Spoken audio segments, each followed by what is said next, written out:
Yeah, it's never defined. Yeah, it's a fairly common. Do you know what it is? Oh yeah. All right. Yeah. Because I'm not It's a what it stands for? But we all just know it as the FAFSA. We encourage every high school senior to complete a FAFSA. But the board gets this, and we don't know what to do. Yeah.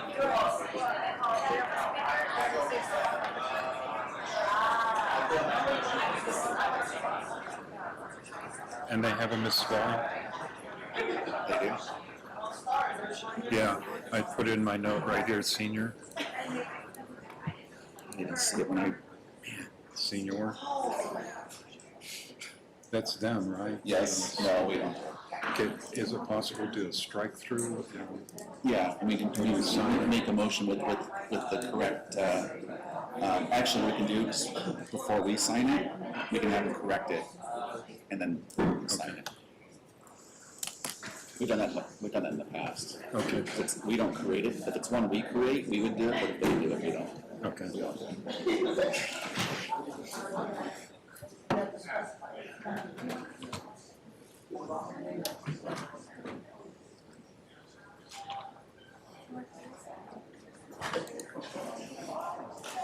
I have two different times, 5:59 or 5:58. Whatever your phone says. My phone.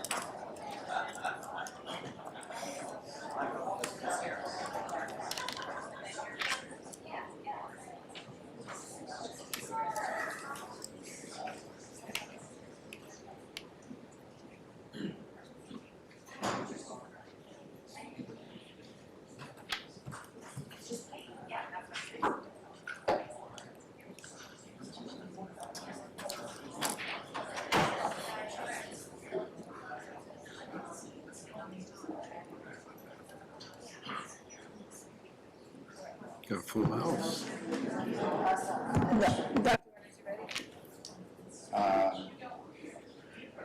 Yes.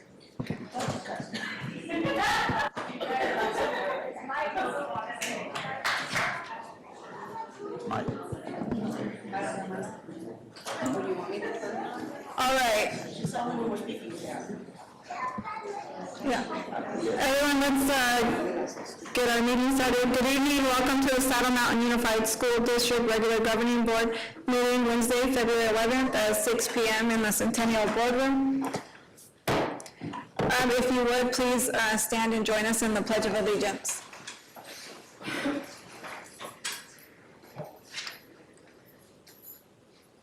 I pledge allegiance to the flag of the United States of America and to the republic for which it stands, one nation, under God, indivisible, with liberty and justice for all.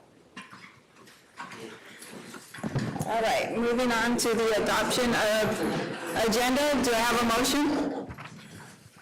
I move that we approve the agenda with modifications to move consent agenda number 8 and 10 to action items. I'll second.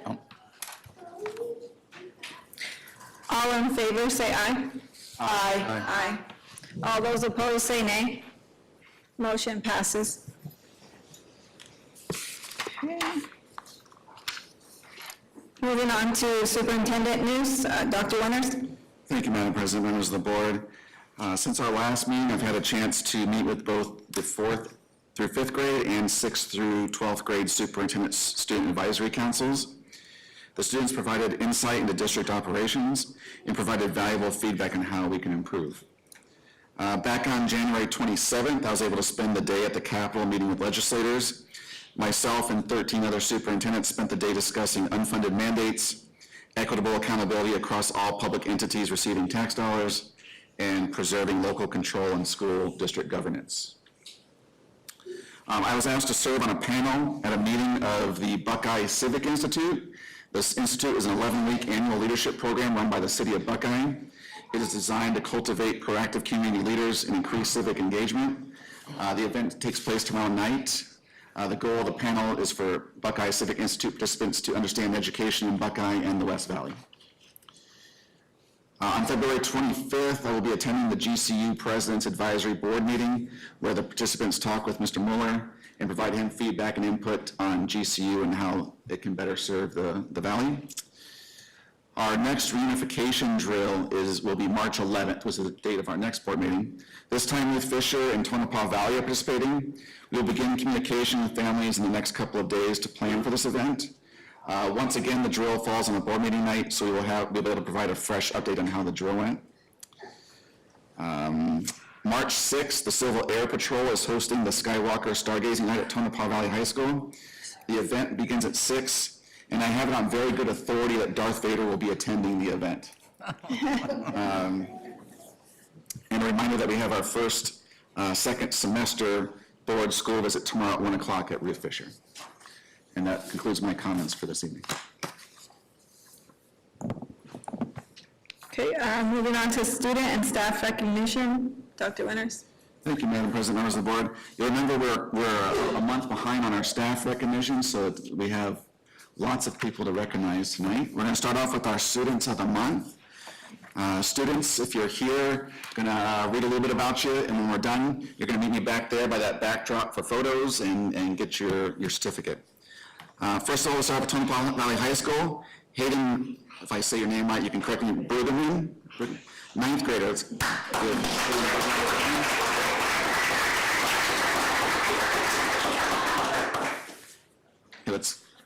good. Hayden is a truly exceptional student who brings positivity, kindness, and joy into the classroom every single day. Give me a stop sign. There we go. Wait a second, Dr. Winters will come back to you. That's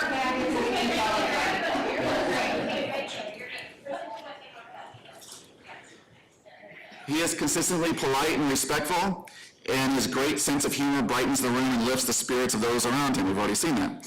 What sets Hayden apart most is his incredible work ethic. He is the hardest working student I know and never shies away from a challenge. Hayden genuinely loves to learn. He asks for extra work, seeks help when a concept is difficult, and is always striving to grow and improve. His determination and heart make him truly special, and to know Hayden is to love him. Please join me in prayer.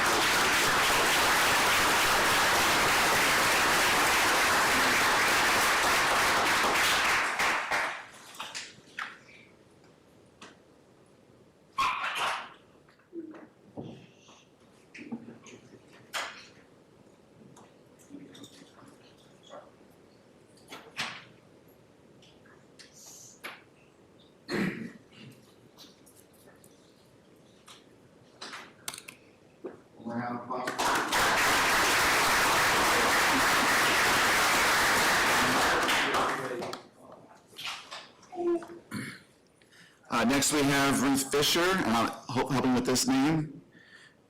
Zephaniah? What is it? Zephaniah Mendoza, 7th grader. Zephaniah demonstrates outstanding attendance and shows up every single day ready to learn. She works hard, gives her best effort in everything, and consistently strives to do her very best. Her positive attitude, dedication, and commitment to learning make her a wonderful role model for our Ruth Fisher community. Please join us in celebrating Zephaniah's hard work and achievement. Congratulations.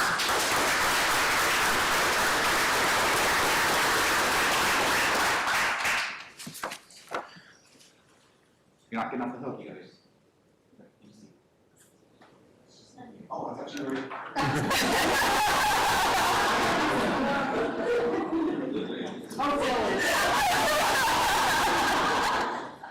I was going to show you, my wife and daughter's name begin with a Z too. It's kind of rare, but okay.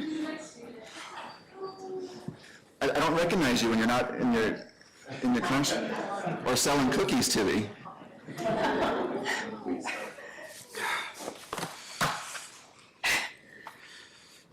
I know who she is. She's not in her classroom, so didn't recognize her. Let's see here. Next, Desert Sunset. Shy, am I saying that correctly? Yeah, Shy. Gali. Shy Gali? Okay. 2nd grader at Desert Sunset. Shy consistently demonstrates outstanding character, kindness, and dedication in everything she does. She is always willing to help others, no matter the situation, and approaches every task with a positive attitude and strong work ethic. Shia eagerly shares her knowledge with classmates and encourages those around her to do their best. Through her leadership, responsibility, and respect for others, Shia serves as an excellent role model within our classroom and school community. We are very proud of her accomplishments and are excited to celebrate her well-deserved recognition.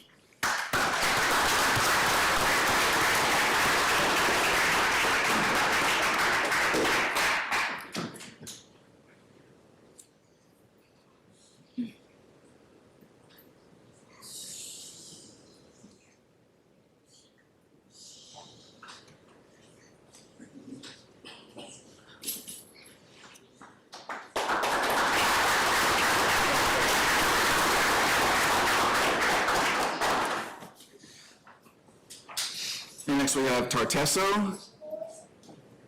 Is it Tana? Am I saying that correctly? Not here. Okay. Tana Stubblefield? No? And then Winters Well, we have Skylar Whitaker Gonzalez. Skylar is here. Skylar has shown tremendous growth in his academic efforts as well as in his social skills. Skylar shows up at school with a smile and ready to learn. He is focused in all classes, attends to his task, and actively participates in his learning. He has shown great maturity in his interactions with staff and other students. Skylar's growth has been astounding this year. Keep up the good work, Skylar. We are proud of you.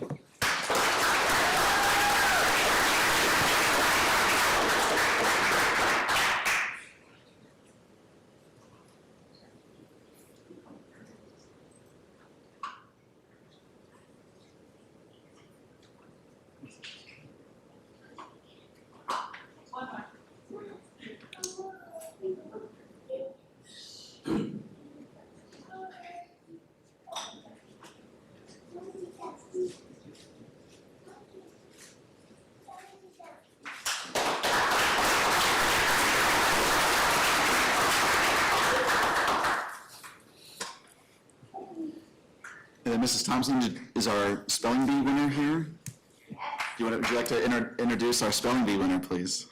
Okay, on January 15th, we held our district spelling bee. We had 6 representatives from each grade, 4 through 8. Okay. You can't hear me? Okay, the audio. Okay. We had 6 representatives from each 4th through 8th grade come and try their spelling skills at our district spelling bee, which was held at Tonopah Valley High School. Of those many students, we had one Ruth Fisher 6th grader who ended up our spelling bee champion. That's Nehemiah Johnson.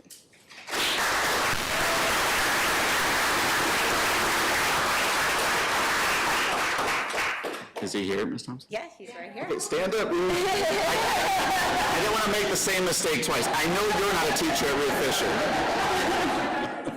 Let's get a picture. Nehemiah then went to represent Saddle Mountain at the Region 5 Spelling Bee held last Saturday at Yonker High School.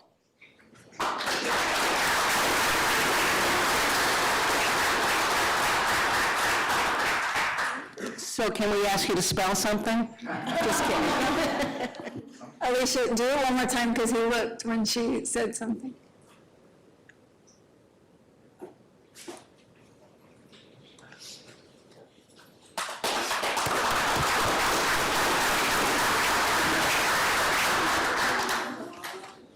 Be glad, because one day it'll fade where you don't get mistaken for a student anymore. Trust me, it happens. All right, we're going to move on to our December Saddle Mountain Spotlights recipients. These are the 2 that we didn't have the plaques for last month, so we're catching up. Brittany Barber, paraprofessional at Winters Well. Brittany, are you here? Don't see Brittany. Christopher Jaime, special education teacher at Desert Sunset. Mr. Jaime, are you here? No? That'll teach us to be late. Yeah. Then we have our January classified Saddle Mountain Spotlight, and our January classified Saddle Mountain Spotlight is Bernie Gomez, our warehouse clerk. I think you need to make a phone call on that one. Then our January certified Saddle Mountain Spotlight is Tanya Carter, 8th grade social studies teacher.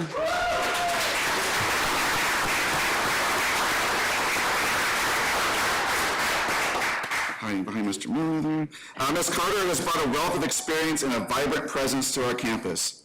She consistently models and engages students in meaningful writing within her social studies classroom, using Kagan structures that support both processing and participation. Her well-planned examples, paired with creative touches like participating in Spirit Week with Hawaiian gear, foster a strong sense of community and enthusiasm for learning. Ms. Carter's active presence in the classroom, circulating, connecting with students, and holding them accountable creates an environment where engagement thrives, behaviors are minimized, and every student has a path to success. She is truly a valuable asset to our school community. Please join me in congratulating Ms. Carter.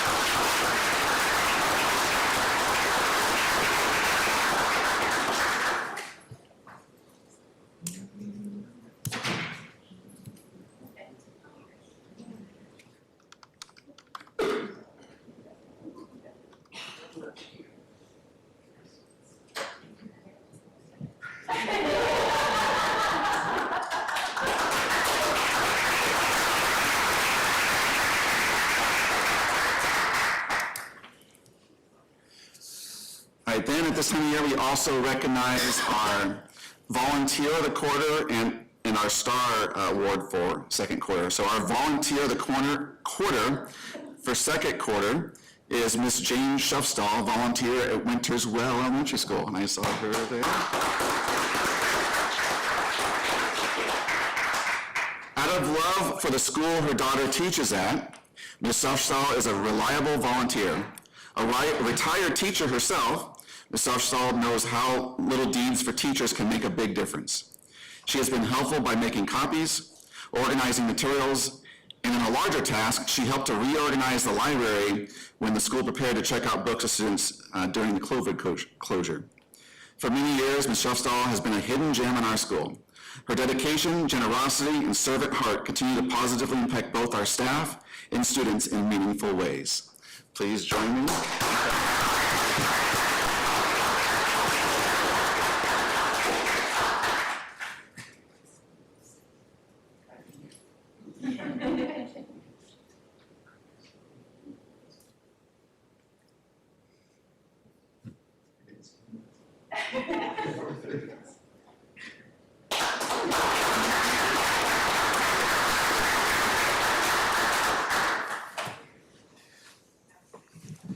Then I think our final award of the meeting is our second quarter Star Award. And this one goes to Mr. Louis Asuke, math teacher at Tonopah Valley High School.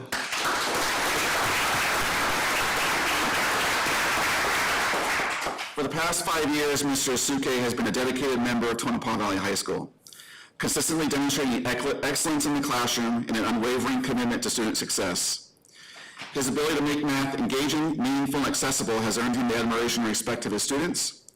Beyond his strong instructional skills, he is beloved by staff and the broader community for his positive attitude and genuine care for others. He willingly steps in to help anywhere and everywhere he is needed, always putting students in the school first. His initiative and strong work ethic set a powerful example for both colleagues and students. Whether it is supporting a colleague, mentoring a student, or problem solving behind the scenes, he approaches every task with professionalism and heart. Mr. Asuke can always be found at just about every extracurricular activity, cheering on students, helping out, and showing his continued support outside the classroom. Our school community is stronger because of his leadership, commitment, and the positive impact he makes every single day. Please join me in thanking for your support.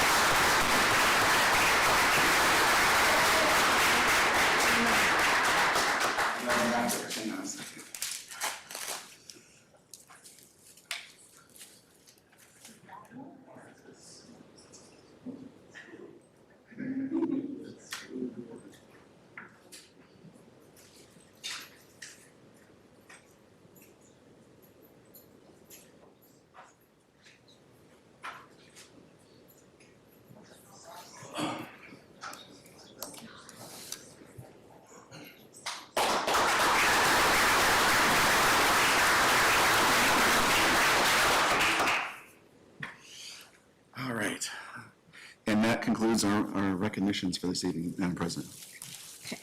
Moving on to call to the public.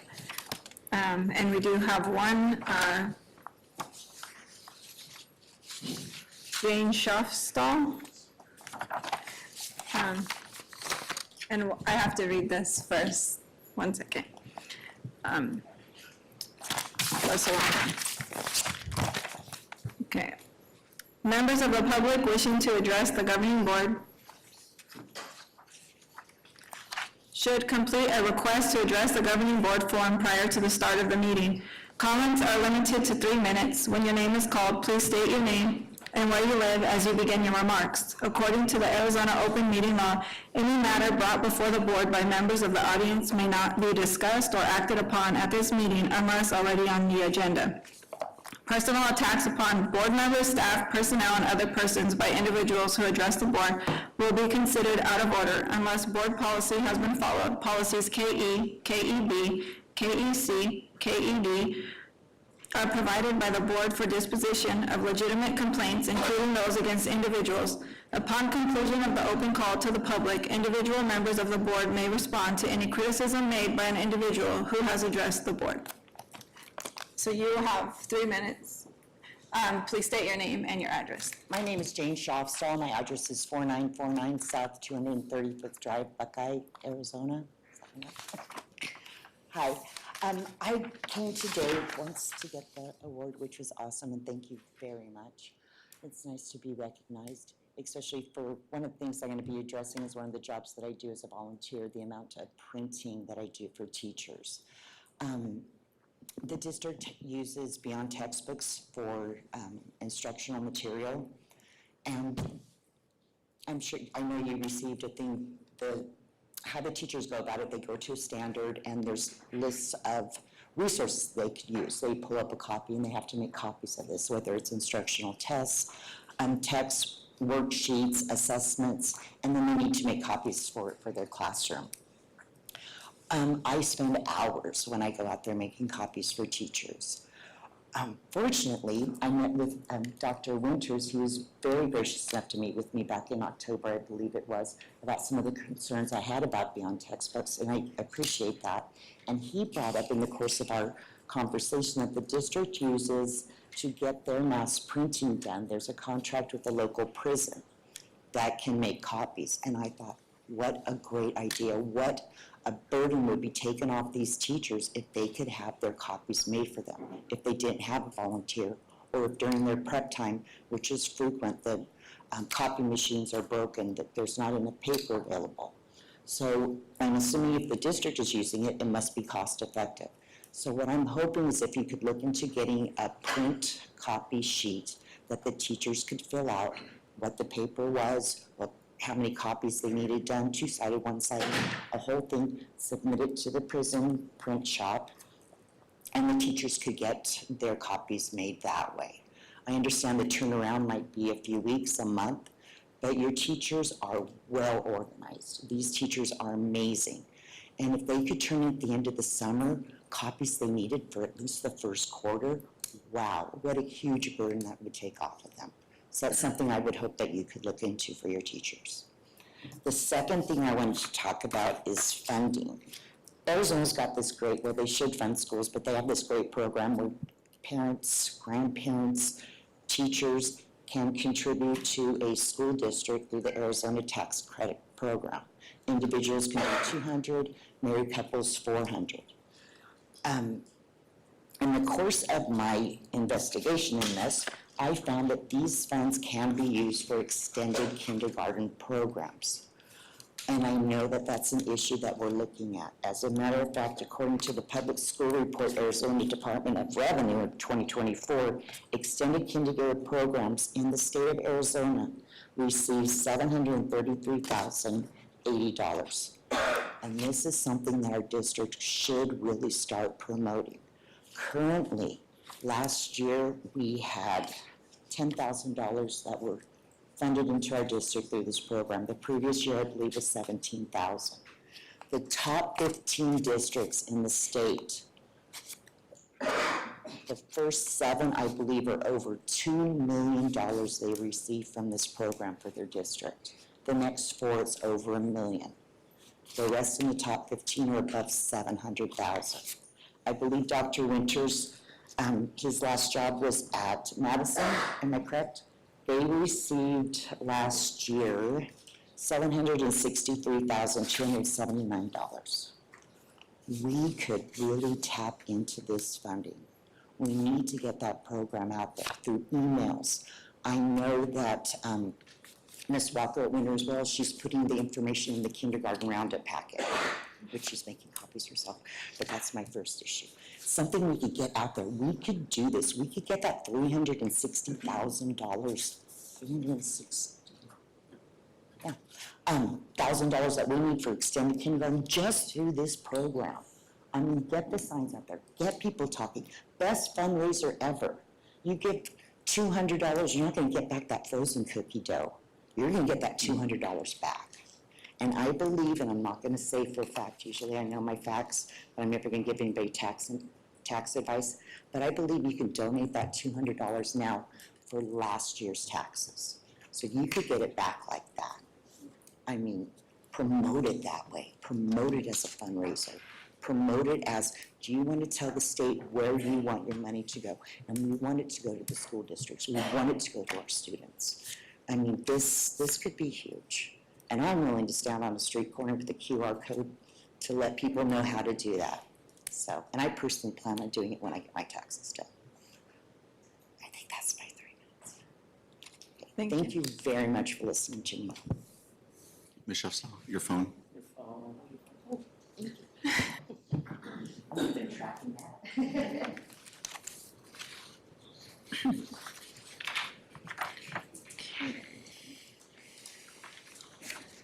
Okay, moving on to the consent agenda. Do we have a motion?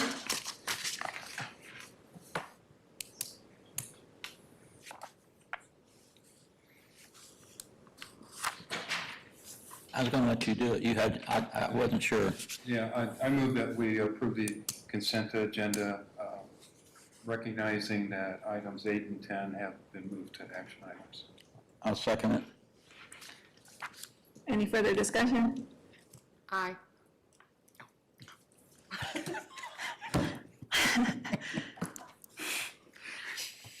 All in favor, say aye. Aye. Those opposed, say nay.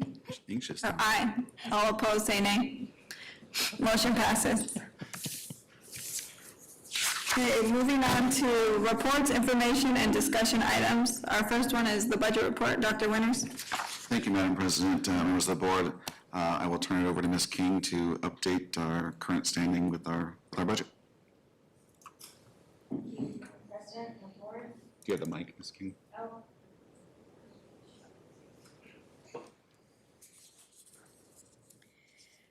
All right, we have been very diligent over this past month on trying to close out any open purchase orders where we had encumbered money, but we actually weren't going to use all the money that was on that particular PO.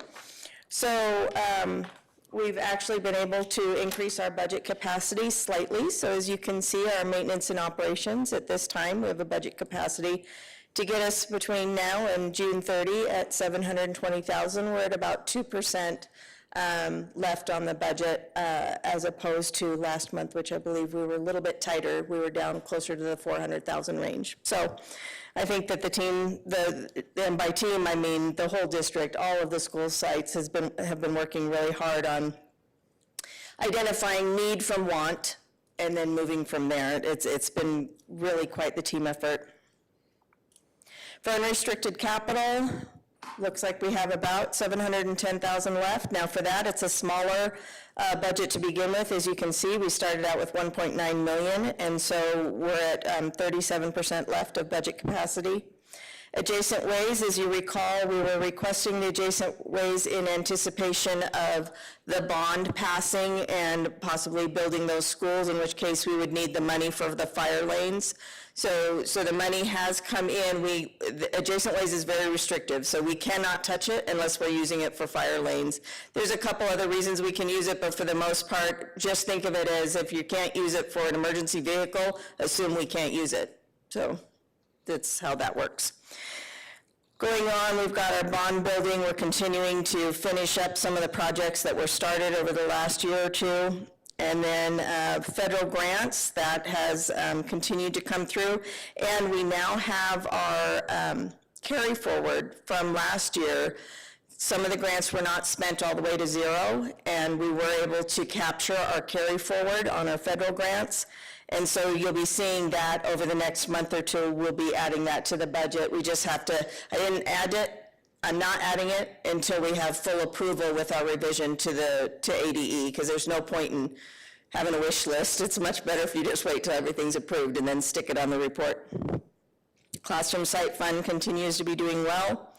And then our other funds, which also includes E-rate, and it includes all of our cash funds. You'll see that that is showing a negative. A lot of that, well, pretty much all of that negative is coming out of our 691 and 695. That is the school facilities board. It just takes a little bit for them to be able to reimburse us. It's quite the process. When I say it takes a little bit, for instance, with Marcy, raise your hand. She's got CTE Perkins, which is a federal grant, and CTE state grant. And then Patty, raise your hand, she's got all the title grants. Both of those, when I put in a reimbursement request, 9 times out of 10 within a month, we're reimbursed. With SFB, we finish something, it could be 2 to 3 years before we get the money back. 691 and 695 are the only ones that we're allowed that at the end of the year, so as of June 30, if those two funds are upside down, the state says, oops, my bad, because they know that they've got the money, and they just haven't reimbursed us yet. So that's it. Star? So I have a question. It's the one that we, if with the bond had passed, we could have used it for fire lanes and that sort of thing. Do we have to send it back, or can we hold it until we get a bond passed? That's a great question. We are allowed to hold it because it is so restrictive. We truly can't use it. And when we do use it, we have to have a school school facilities board involved, letting them know that, hey, we're fixing a fire lane, we're building a fire lane, we're adding a fire lane. So they're very involved, lots of reports going on with that. But we can hold it But it will be held, Okay, yes. great. Mhm. Thank you. It just moves ahead. The interest, I'll have to check on the interest on that account. I believe any interest we make on that account has to go back to the state, but I can double check on that if you would like me to. Okay, So- thank you. Any other questions? No? Okay. All right. Moving on to the strategic plan update, Grow Your Own Teacher Program. Dr. Winters? Thank you, Madam President, members of the board. Our February strategic plan update is going to focus on our strategy to implement a Grow Your Own Teacher program. And to talk about that, Mrs. Thompson is going to come and share how that's going.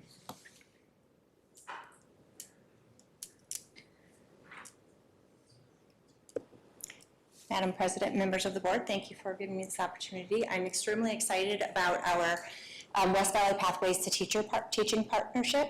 I just wanted to kind of give you an update as to see how it's going, so you know how many students are enrolled and what we've been doing lately. So our partnership is with 7 school districts in the West Valley. They're all listed up there. We have been a partner since 2023. We're one of the, I think we were the 5th one to join. So in order to spread the news about our program, we do a lot of things. One, we have NAU recruiting come here during our job fair, but they also come during our Saddle Mountain induction. We give a presentation to the new teachers to let them know what's available and what that looks like. We also have multiple online sessions throughout the year, in which you see up there is a flyer for that. Anybody who wants to get more information can sign up for that. We spread that information on our district website. We also send it out through email. I also get contacted occasionally from teachers who are interested, and then I can refer them to our recruitment officer through NAU. Our bachelor's programs are pretty basic in the sense that it's elementary education, special and elementary ed, and then an early childhood certificate, which ties on to, if you're getting the bachelor's of science in elementary ed, you can also get your early childhood certificate on top of that. So those are the programs that we offer for our undergraduates. It's okay. And then we do have some master's degree options as well. And those are the three that you see up there on the board. I do have to mention, we do have a secondary science degree that's also available that wasn't listed on the board. So one of the special parts about the program is that we do offer coursework here for them. So our students that are in their undergrad programs, you take classes right here. This was the first school year, so in the fall of 25, I'm sorry, fall of 26, yeah, 25, I don't know what year it is. Fall of 25, we started holding courses at Tartasso Elementary School, so our teachers don't have to drive quite as far. In the past, they were having to drive into one of our partner districts. We did have the option to Zoom in, but that made it quite challenging, and so we finally have enough enrollment here that we can go ahead and hold courses locally. Some of the courses, like some of the undergrad work that they do, is offered online and it's asynchronous. The entire master's program is online, so that's kind of at your own pace online.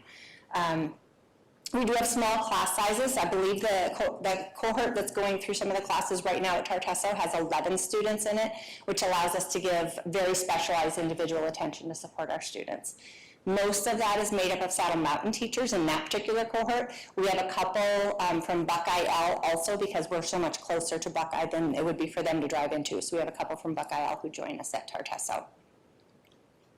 This is a very traditional program, unlike some of the online programs that you see where they kind of do a 6-week or 5-week course on their own. We run a much more traditional schedule, so it is 16-week semester-long courses, just like NAU does if you were to attend NAU up in Flagstaff. Then there's a few highlights that are up there that you can kind of look at if you want to. Basically, it says that they offer the availability for them to transfer some of their community college credits, and they do look over, just like if you were going to go to NAU up in Flagstaff again, they were able to go through your transcripts and see if there's anything from previous schooling that can apply to that as well. So the best part about this program is that we can offer the Arizona Teachers Academy, which does cover 100% of their tuition. It takes into account first any grants that they might qualify for, as well as any other scholarships, and then it pays the rest. So they do not have to pay if they complete the program and then they commit to teach at a public school in Arizona. It doesn't have to be our school, but any public school in Arizona, this scholarship will completely take care of all of their tuition. And what that looks like is for any year that they take courses through the scholarship, they have to teach 1 year at a public school. So it also helps with their the cost of their tests that they have to take in order to become certified. There's also additional professional development experiences, and they do partner with Arizona K-12 Center, and every graduate is provided a mentor and gets to go through an induction program through the Arizona K-12 Center, which is also collaboration with NAU. All right, so this is what it looks like for us. So far, we have 14 undergraduates that have participated in the program. We have 5 that are majoring in special and elementary ed, and 9 that are majoring in elementary education. And last year, we had our very first graduate. We have a couple that are scheduled to graduate in the fall of 2027. So we'll have a few more up there. And we also have several that have reached out and will be starting either this summer or this fall as well. One of the really cool parts about the program is that NAU likes for us to have teachers that are teaching in one of those partnership districts teach the students. So we have currently 5 Saddle Mountain teachers or administrators that have taught classes through the NAU program to our own students. Okay. Mrs. Thompson's one of them. Yes. Sorry. Are there any questions? I don't know if you can answer this question. This is a great program, but don't we have something in our schools too for developing teachers through our students? Do we have that? Because this is staff members, right? I'm not sure I'm understanding the question, Ms. So President. this program is for existing staff members that are teaching that aren't certified, or is this for students? So, no, you're right, this is for staff members. They can be paraprofessionals, they can be substitutes, and they would qualify. Anybody who works for Saddle Mountain could do this. Right. But do we have a program for students that they can start taking these kind of classes, you know, like a lot of schools have, like you can get your associate's degree before you graduate from high school? Do we have anything like Grow Your Own Teachers? It's a program that you can have in your school. No, not, We don't. you're not getting simultaneously. Presumably, a Tonopah Valley graduate could enter this program as a graduate. If they wanted to stay here, they could get possibly a job in the district as a paraprofessional, take class at night, and stay here, get their degree for free, and come work for us. Okay.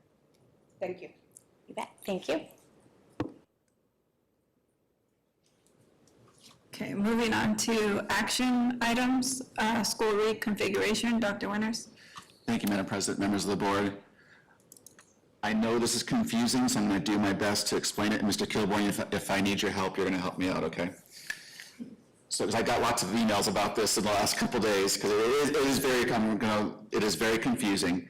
And the reason it's confusing is because we can't just change our schools. We have to file with the School Facilities Board, we have to file it with School Finance, Maricopa County, and that many agencies, it can take up to Mr. Kilbourne said the last time he did this took 9 months. And so there's a technical aspect of this, and then there's the practical implementation. So what is here as a recommendation is the technical aspect of it, and by naming our schools this way, it gives us the flexibility moving forward that in the event we're unable to continue to pass bonds and overrides and we need to continue moving schools around over the next few years, we can do it without having to go back to those government agencies every single time. So the technical aspect of this is the grade level reconfiguration. That's what's going to get reported to the government agencies. But in practice, as we've talked about for the last few months, that would mean that Tartesso would go to 5-8, Desert Sunset would be K4, Winters Well would be K4, Ruth Fisher would be 5-8, and Tonopah Valley would remain 9-12. And I'm happy to try to explain that any clearer as I possibly can. I have a question. Sure. I understand what you said, but I have Okay. a question. Of the two schools, my understanding that Desert Sunset is the larger of the two. I mean, that's what I've been told before. In terms of, Square footage, yes. okay. I was a little surprised, because I thought we were doing it the other way, but I was a little surprised. So Desert Sunset is the largest, and we're doing K-4, and Tartesso is going to be 5-8, correct? So do we have more students K-4 than we do 5-8? Correct. Do you have those numbers per chance, estimated numbers? Off the top of my head, if the board will give me a few seconds, I can look it up on my phone, if that's okay. Oh, there you go. Do you have the presumed for next year, or, okay. Oh, yeah.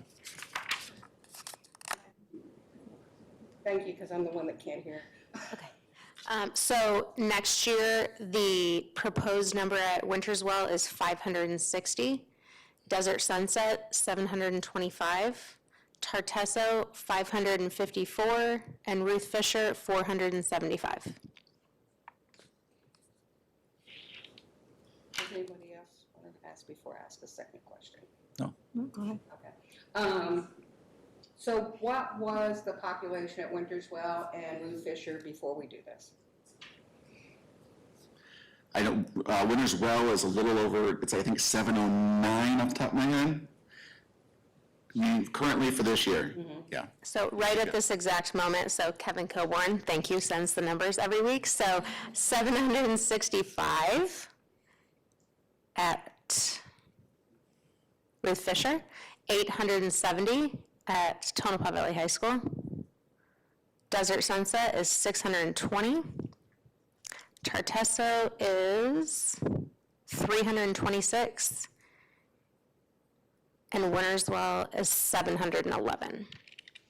Well, this is certainly gonna help our, This is certainly going to help our schools that have been overcrowded and not being able to support our students like they should.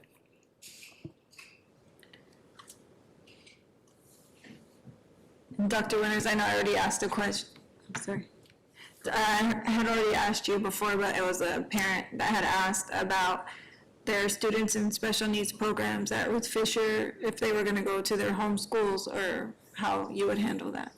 Yeah, I know that our preschool program that has been at Ruth Fisher, that's Winterswell Kids, is going to return to Winterswell, because those kids typically go into kindergarten at Winterswell. They just haven't had the space to house that program. Mr. Dobish or Ms. Payton, do you know off the top of your head which, if any of the programs are moving from Ruth Fisher to their home school? Yeah, that's what I thought. The other positive behavior support program is licensed to Correct. the facility. Yeah, so that's the, I just wanted to confirm that's the only one that's moving. The other autism programs already went back to their home schools now.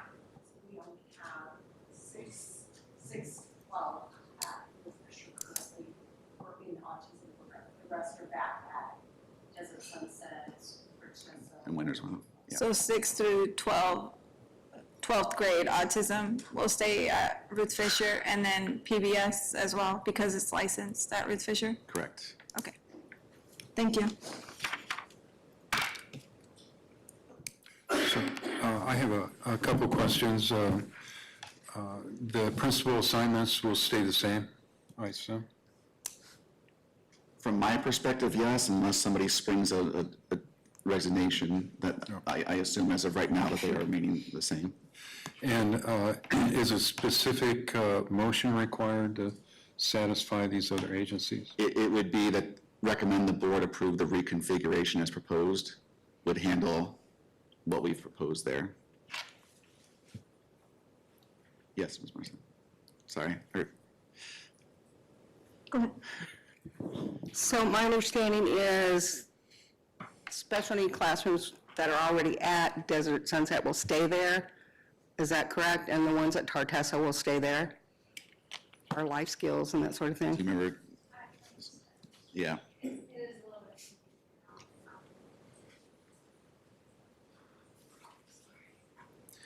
Because Tartessa is going to a middle school, there will be some change, but both campuses will have special ed. I didn't hear you. Because Tartessa is moving to a middle school, the configuration of those couple classrooms will change, but there will be programs at both schools.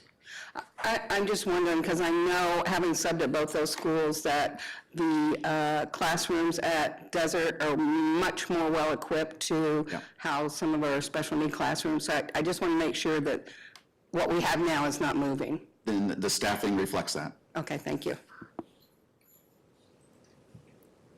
Anything else? With the, I guess, this is why I don't turn on my microphone. Would the busing be back because of the split of the neighborhood? Yep, so we had a really energetic conversation about that this morning between Mr. Bolden, Ms. Kurtz, and Ms. Gonzalez, as I think they pick apart my original idea for it, which is good. So 5th through 8th grade students that live in the Tartesso attendance boundary would continue to walk to Tartesso. 5th through 8th grade students who live in the Desert Sunset attendance boundary would be then transported to Tartesso. Kindergarten through 4th grade students who live in Desert Sunset boundary will continue to walk to Desert Sunset. And I'm getting confused, who did I miss? The K-4 who live in Tartesso boundary will get transported to Desert Sunset. And then all of our Terra Vallis students will get transported to the appropriate school depending on which grade they are in. So what about school hours?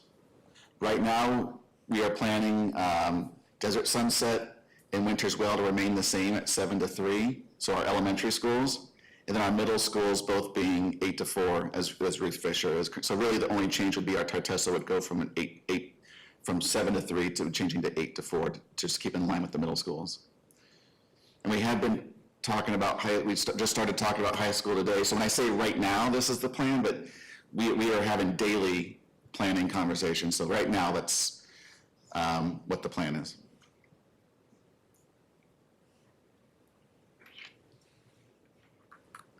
Star? I just make sure I understood that. So at Tartessa, where it's 5th to 8th, right? Correct. Okay. So we would be changing the school hours for our 5th graders at Tartessa if we do the 8 to whatever we do for our middle schoolers. Yes. So that's going to be a big adjustment. The 6th through 8th graders would still be going, because they've had it already, the 6th graders coming here. So the only, let me cross on my eye, I think the only group of kids who would really be changing time would be the 5th graders at Tartesso. Instead of starting at 7, they'll start at 8 for 1 year earlier than they would have otherwise, as currently configured. Dismount. I don't know if we can do this, but can we provide them, I mean, a lot of parents go to work from here and they can drop their kids off at 6:45 because that's when they go to school. But now that that's going to change, are we going to have some type of accommodations for parents now that their kids are starting an hour later? Ms. Giacobelli, weren't you talking with base about that? Or am I off base? Didn't you, or am I thinking about something else? Okay, so we currently have the base program, that's only after school right now, right? So it's a conversation, because we do not currently provide any before or after school care. That would be an entirely different department we'd have to create. I think it's a conversation probably that I would like to have at some point, but probably not between now and July 1st. So we will have a conversation with the Buckeye who runs the base, if that's an option or not, but I can't guarantee one way or the other right now. Okay, I'd just like to make this transition, Absolutely. you know, as not comfortable, but as easy for all families Absolutely. concerned. Thank you. Anything else? No? I make a motion that the board approve the reconfiguration as proposed. I'll second it.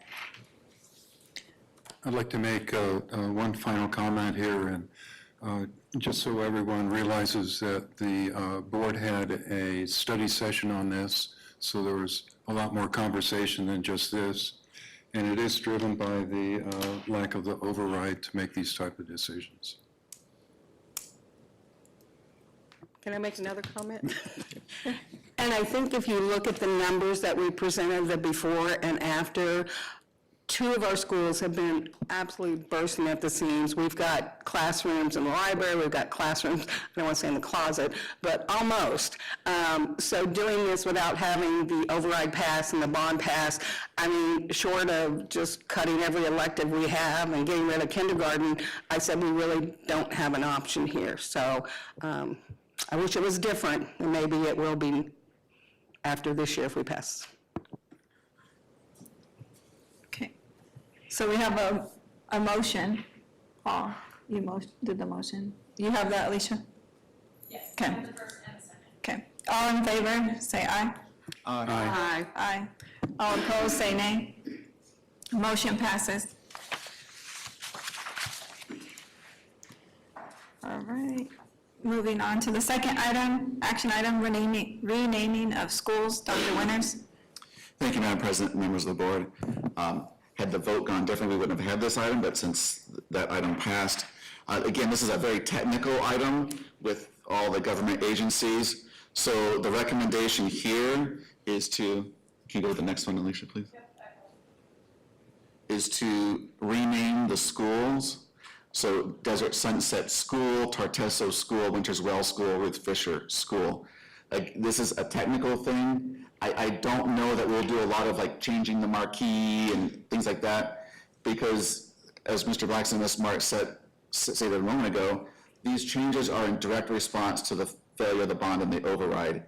And I anticipate that if we are unable to pass bonds and overrides next year or the following year, we'll be doing this every kind of couple of years to try to manage the number of kids in each school. So if we keep changing the name of the school all the time, it's going to become cumbersome. So this gives us the flexibility, again, to do what we need to do to respond to our number of students and our growth. So that the recommendation would be to change the schools, and Mr. Kilborn would take care of all that behind the scenes. Technically, I don't anticipate doing a lot, like, we're not gonna take the marquee down that says something, put something back up, but this'll keep us and give us the most flexibility moving forward as we need to manage student growth. Star? So this doesn't mean in any way, once we get the funding, that we can't go back to the names as they were, or whatever's appropriate at that time? Correct. Okay.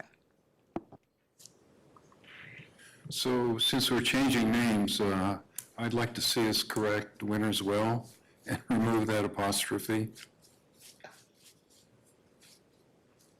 We don't have Ruth Fisher's school or Tortesso's school. Yeah, it is, the family name is Winters, that this is named after. If you look at the USGS map for where Winners Well actually resides, it does not have the apostrophe.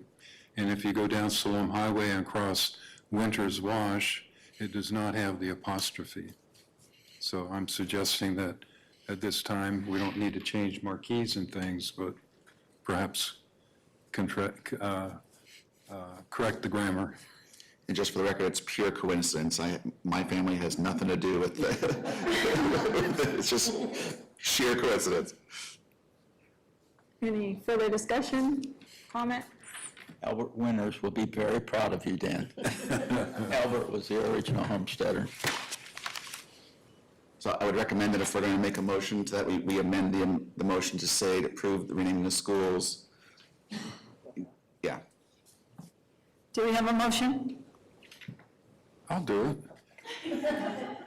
I move that the board approve renaming the schools to Desert Sunset School, Tortesso School, Winners without the apostrophe, Wells School, and Ruth Fisher School. Second. All in favor, say aye. Aye. Aye. All those opposed, say nay. Motion passes. Moving on to action item number 3, MOU, Complete Vision Care, Dr. Winters. Thank you, Madam President, members of the board. I don't know if you know, but we are required to do various screenings on our students throughout the year, vision and hearing. It's a requirement, but it's burdensome. We have to have staff complete those screenings. This is an MOU with a company called Complete Vision Care, who will come in and do those vision screenings for us for free, right, Mr. Iacovelli? And so this is a MOU that will remove a big burden from our staff. Anything to add on? It's a win-win opportunity. I'm not sure what everyone.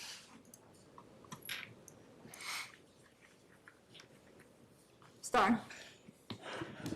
Is this examination a yearly examination? It depends on the age of. Depending on the age of the students, there's different guidelines for when students have to be tested. If students are referred for a evaluation for an IEP, that they have to be screened for hearing and vision, so that's a separate, and that's pretty urgent. And we've had difficulty in the past hiring health aides, keeping them. They have to get trained, so it's a burden to not have the staff, and then we have to make sure that we're in compliance with the guidelines from the state. And it does happen every year, but it may not be the same child every year. Right. So if a teacher says, hey, I don't think Johnny can see the board, and, usually you just say move them up. But on a teacher recommendation or parent recommendation, can we have them tested? We can. Okay. And then there are some resources that we can utilize for free glasses, but it's pretty seldom that we get those. And so this also would be able to provide free glasses if needed for kids. Hopefully it won't be as ugly as the ones we get in the military. Any other questions, comments? Is this similar to like the dental we had? They used to come on campus? I don't think that was free. I think that they still, They still do that. they still come, but I think that they may be using kiddos' insurance just outside. They're just coming on campus. Correct, just so that, because we're so far out, I believe it's just more of a courtesy. But yes, we still offer that. Nothing else? Do we have a motion? I make a motion the board approve the Complete Vision Care MOU. Second.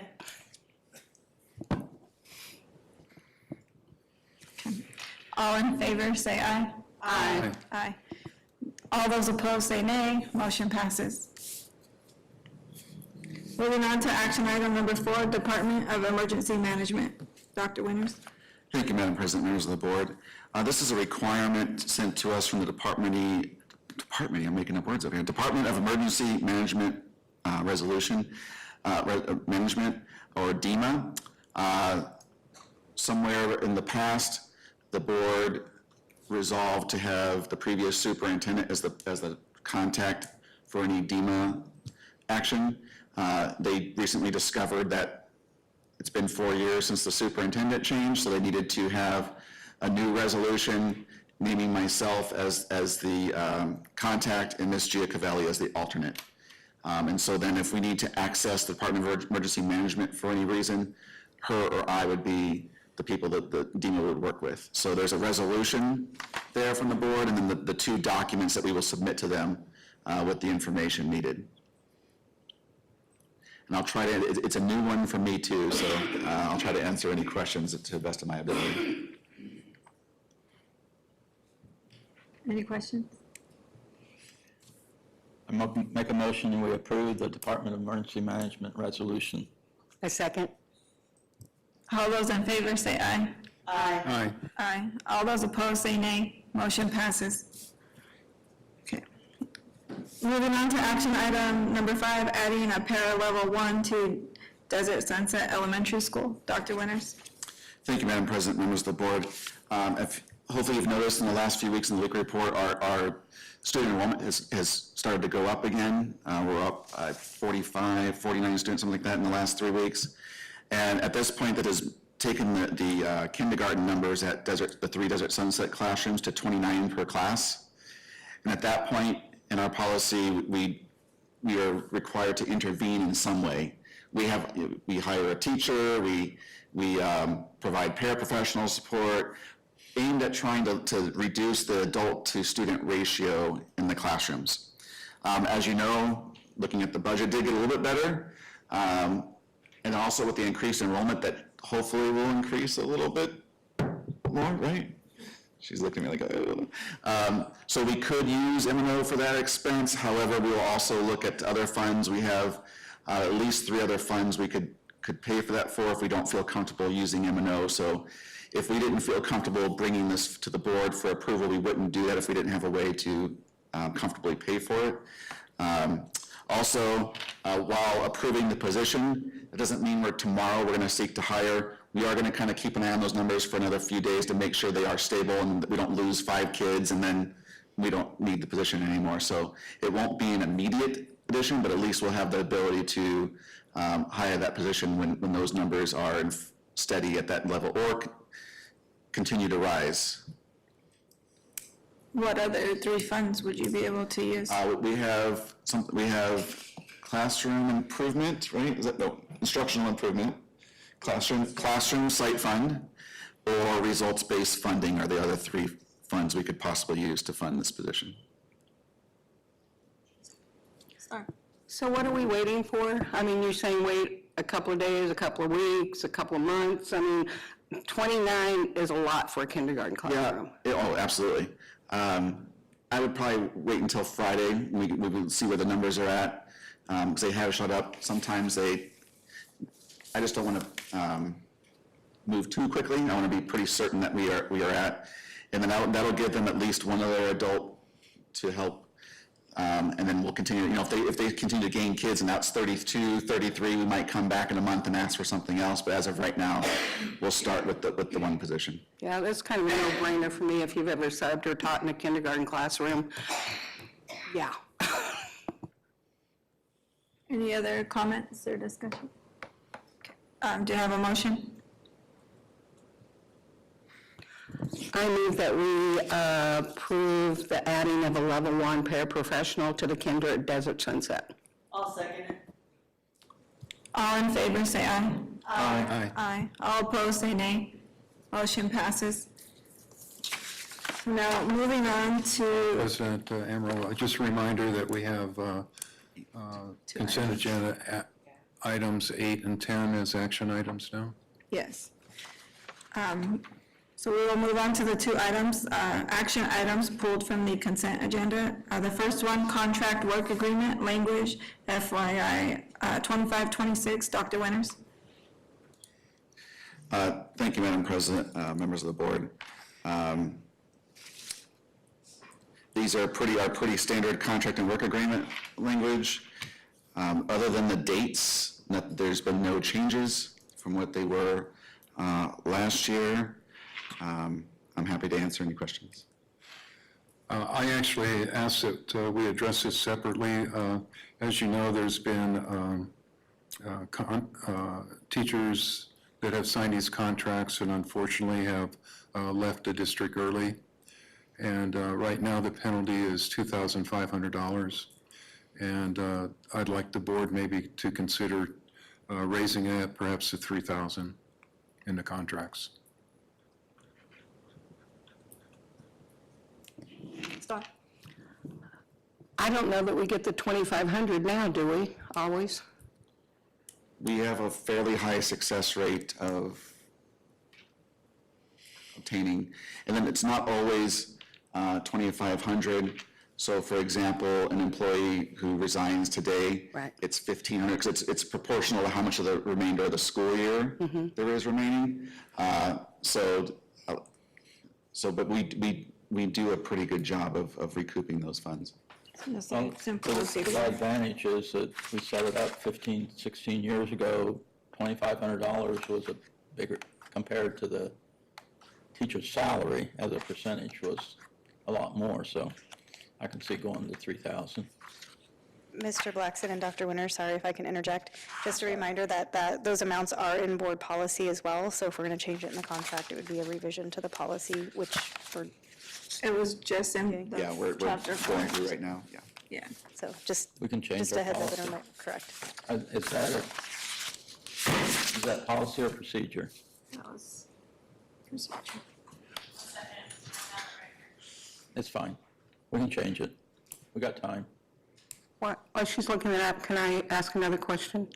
Yes. So would that still continue to, like, as it is 1,500 now, would it still proportionately reduce as the school year goes through? Okay. Unless the board wishes otherwise, but that's, I think Mr. Blackson and Mr. Roto have a lot more institutional knowledge about that than I would, but I would not recommend changing that. We would just have to have a different proportion probably. The easy thing would just be add $500 to it or whatever we decide to do, but we could change it proportionally.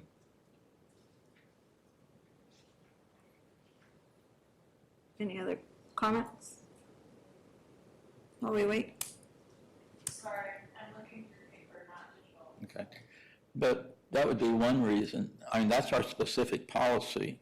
So that'd be It is. one reason not to put it in there and just in policy say there is a amount, and then every year that we review the contracts, we could change that That's without true. changing policy. Correct.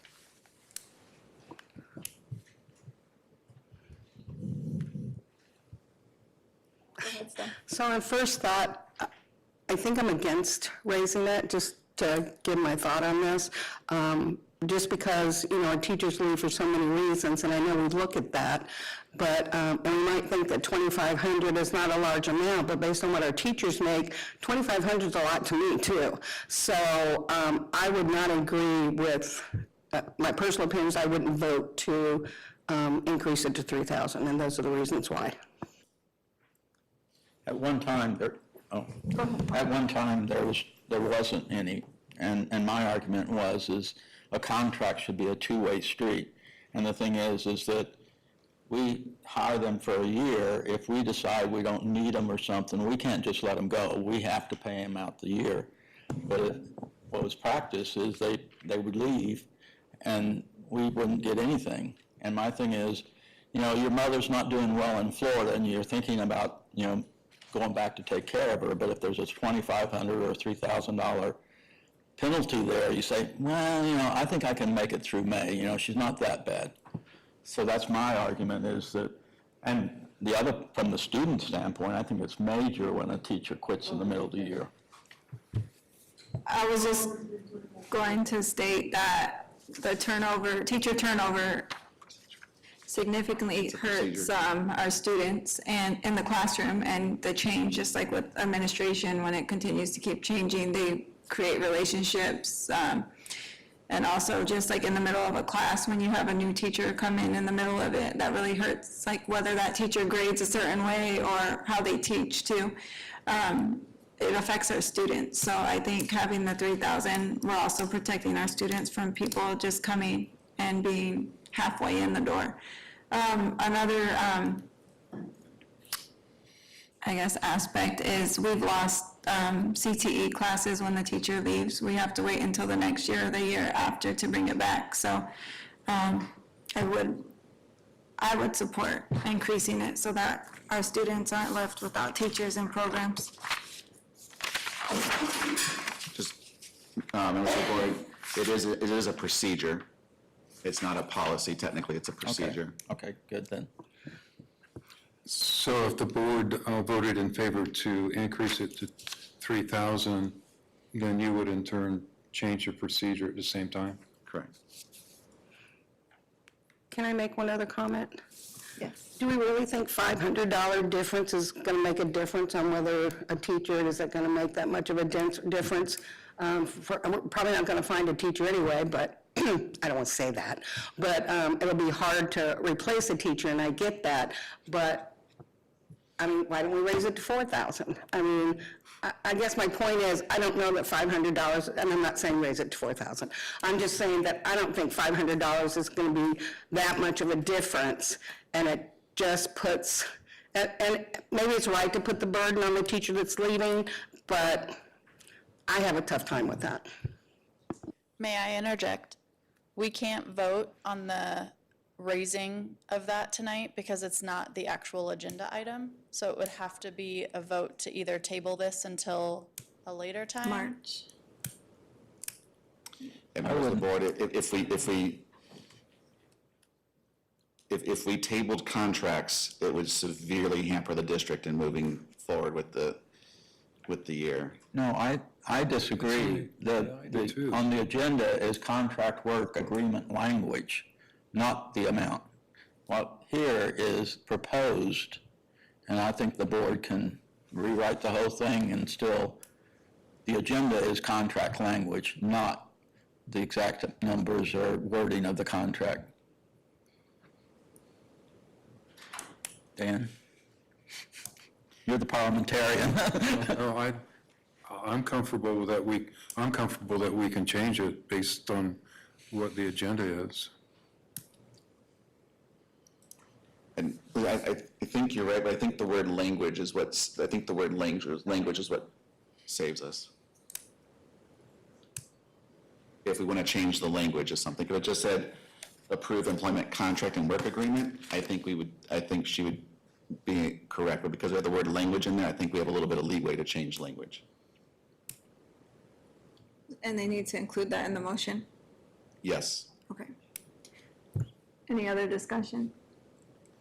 Do we have a motion?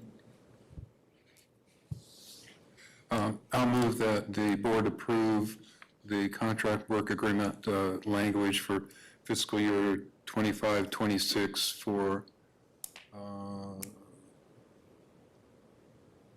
26-27. or 20. 5, 6. Oh, Yeah.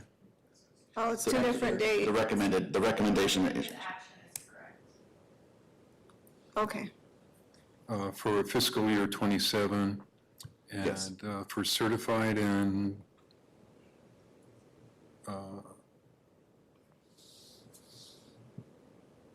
license. How far do I need to go? Certified nurses contract? no, it was just the recommended I'd action say- is the. I'd say just as presented with the exception. With the amendment. All right. I move that the board approve the contract wording for all contracts and work agreements for fiscal year 27 with the modification to increase the penalty from $2,500 to $3,000. I'll second it. All in favor, say aye. Aye. Aye. Those opposed, say nay. Nay. Motion passes 4-1. Moving on to the second consent agenda action item, that was pulled, IGA 50 by fall. Dr. Winters? Thank you, Madam President, members of the board. I need to apologize. I just realized under the stack of all these certificates, I forgot another recognition. Mr. Blackson actually got an award, and I had it, so I am so sorry that I missed it. I wasn't going to remind you. Yeah, I moved, I was like, oh, no. So can we interject, is it okay if I interject this in, or do you want me to do it later? I don't want to miss this. I'll make you take it to the back. Oh, we are. This recognition came from Arizona School Board Association for Mr. Blackson based upon his attendance at ASB activities. The Board of Directors of the Arizona School Board Association hereby confers upon Dan Blackson, Saddle Mountain Unified School District, the Copper Star Award with an ASBA pin for his recognition. So please join me in so sorry.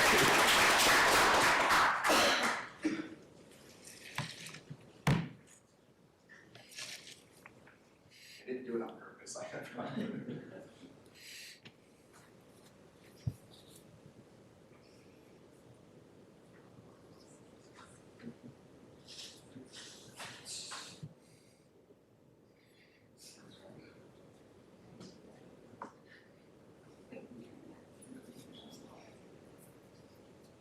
One more round of applause.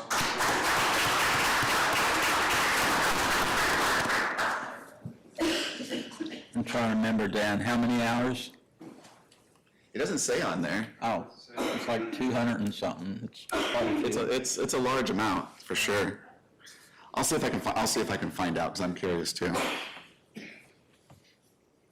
I'm gonna add that to my to-do list from earlier.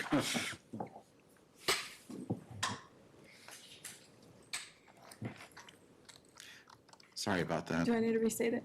please, sorry about Okay. that. We're moving on to the second action item pulled from consent agenda, IGA 50 by fall. Dr. Winters?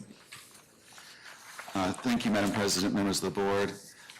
This is a IGA related to FAFSA completion. And for the record, FAFSA, if you're unfamiliar, stands for Free Application for Federal Student Aid. If you're a high school employee or you have a student, a child who is about to enter college, or you yourself in the last 30 years or so has gone to college, you've probably completed a FAFSA. This is an organization that provides the high school with funding if we meet certain requirements, and then those funds are then earmarked only to be used to further encourage students to complete the FAFSA. And then I'll answer any questions. So, Dr. Winters, if you could just talk a little bit about how the payout goes. It Sure. looks like there's students at a certain date, and then they progress, and the payout is another date based on the percentage. Yes. So what the program looks at is the number of students we have in our senior class, and they'll take like a 6 months, 9 month snapshot at, I think it says in March. They'll see what percentage of kids have completed the FAFSA. Then we'll take another snapshot in March, and if we increase a certain percentage, we get X number of dollars. So every 10% or so we increase, I think it's $12.50 we get, and then we get to turn that back into, we can have a parent night where we bring parents, we can pay a staff member to bring parents in to help them complete the FAFSA. We can get food to feed them to come in. So all the money can only be used to help kids get the FAFSA completed. So do you know what our rates are now? I mean, I do not. I think I Mr. looked it up, Bolden. it's like 50% or something. Yeah, we do pretty good. Our high school has traditionally like Meet the Teacher Night, there'll be a place you can go in the nest and just sit there on a Chromebook, and we'll help you figure out the FAFSA. Mr. Kilborn, is it also part of their school label? Is that correct? No? It's part of this, students who turn a bonus point to the CCRI, they. Okay. Oh. Yeah. It's not significant, it's not. It's a few points. But it's a bonus, it helps, yeah. It might be the difference between a B++ and an A. Yep. Any other questions? So the contract does have a spelling error. If you look on page 2, at the table, in the middle, it says, it's supposed to say senior class, but it's spelled S-E-N-O-R. Senor. Senor. So I move that the board approve the 50 by fall IGA with the spelling correction for senior. I'll second. All those in favor say aye. Aye. Aye. All those opposed say nay. Motion passes. And just for the record, we did not write the IJ, but I even took a screenshot of it and sent it to Mr. Blackson yesterday and still didn't notice this, it was senior, so we will ask them to make the correction before we sign it. Okay. All right. Moving on to future meetings and events. Dr. Winters? Thank you, Madam President, members of the board.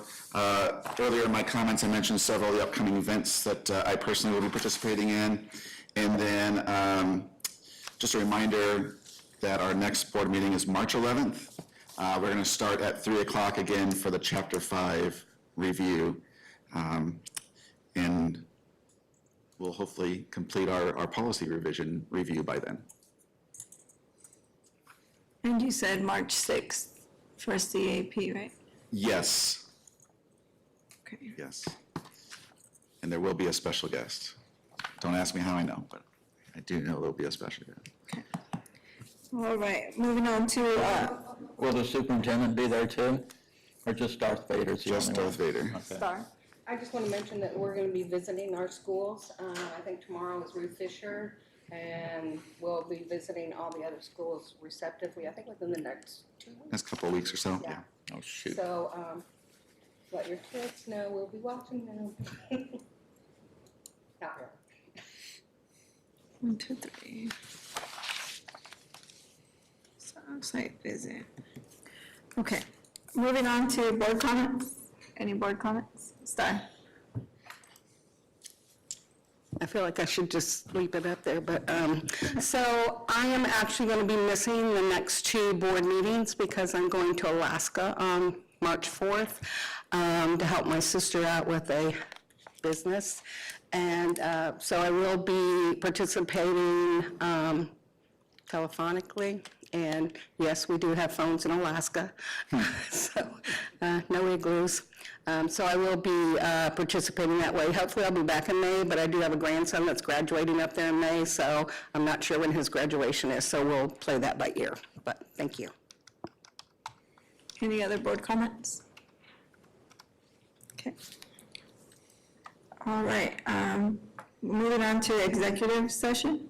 Dr. Winters. No, Oh, you're gonna I go- say my you're gonna go purpose. first. Do I have a motion? I don't know what, go down to the future. I can't get on. Anyway, I don't know what, Dan, do you know, can you pull that up? What's the, I don't see an action down in the action, it's in the, electronically. for some reason my computer's doing Do we funny. have an action after that, Alicia? On the There it is. release of contract, it's gonna say, Yeah. we go into executive session by XYZ, A1, 3. Know what I'm saying? Yes. 38-431.03A1. I so move. A second. All in favor, say aye. Aye. Aye. All those opposed, say nay. Motion passes. So we're gonna take a 5-minute break. You're welcome to stay, but for executive session, that's just myself, the board, and Ms. Kurtz. And if you'd like to return after executive session, you can, but everybody has to leave the room right now. It's the nicest way I can put it.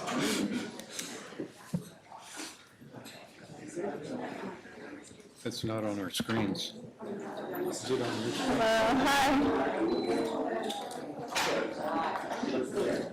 How you doing?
So, He can come in if he wants to. So Bernadette, it's not even showing up on here, so you gotta make the motion. everybody, hold on, is your mics on? Action item number 1, release of contract. Dr. Winters, and then, So when we make the motion this time, you're gonna say the number now as opposed to a name. so what's on the recommended action? Yes. Okay. Well, just a point of order is, I'm on, for some reason I can't sign them, I'm on the public one, and all it says is executive session. At least should be saying something, I think in there, we should be saying, quote that law and the paragraph, like A3, whatever it is. So when we know what we're saying. It should be on the public one. This isn't on the public, right? I see public content, I see it. Trying not to show the executive. Wasn't on mine. Okay. Is that what you're referring to, Mr. Rhoda? This paragraph right here, where it says No, I'm public saying, content? when I call, I'm just as if I was a community member signing into board docs, and I have blank for executive session. So you're saying it should say like the Well, I would- release of Yeah. that? No, it should say this part down here in accordance with ARS 38-431. that shows in public content, so if it's not showing on the public view, then that's a board doc setting, I believe. Because that paragraph Okay, is we'll listed check it. under public. Yeah, that I was see in, it. Yeah, try you doing it, because I'm not This getting is the this. public one, right? The paper outside? And it's printed off here, it's on there That is too. No, that is not. But I picked it up outside. That's my mistake. So Okay. just, That's the detailed view, that's not the simple view.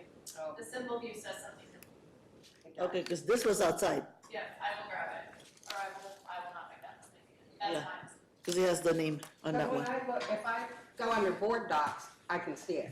But if I just sign in under the public, all it says is executive session. Is that what it's supposed to do? it said that on my public view as well. That So, must be a board docs Okay. setting then. okay, Because that isn't something I did. Okay. We'll have Okay. we'll have to talk I'll about have to explore that. No, what she's speaking of is, that's my mistake. But that must be a setting that I'll have to do some exploration on. Yeah. I'm not yeah, 100% sure. because, So I put it, that paragraph is under public content use. yeah, if I was Yeah. Jose Hernandez and signing on, I'm getting blank. Okay. Check it, yeah, okay. No, I want to blame you. I get blamed for everything else. Okay, So, so, Alicia, No, it's my fault, I saw it. Say that, Mr. Buxton? if you scroll up, can you scroll up? I just need to be careful not to scroll down. Oh, because its name shows. Yes. Yes. All right. okay. So, are we ready for a motion? Do we have a motion? I make a motion that the board release ES 32055 from the 2025-26 contract. I'll second. All in favor, say aye. Aye. All those opposed, say nay. Motion passes. All right, do we have a motion? I make a motion that we adjourn. We have to come out of executive session first. We already did. We did. Oh, we did? That's what we voted. I'll second it. I don't even know where I'm at. All those in favor, say aye. Aye. All those opposed, say nay. Woman home, right quick. Motion passes. Meeting adjourned.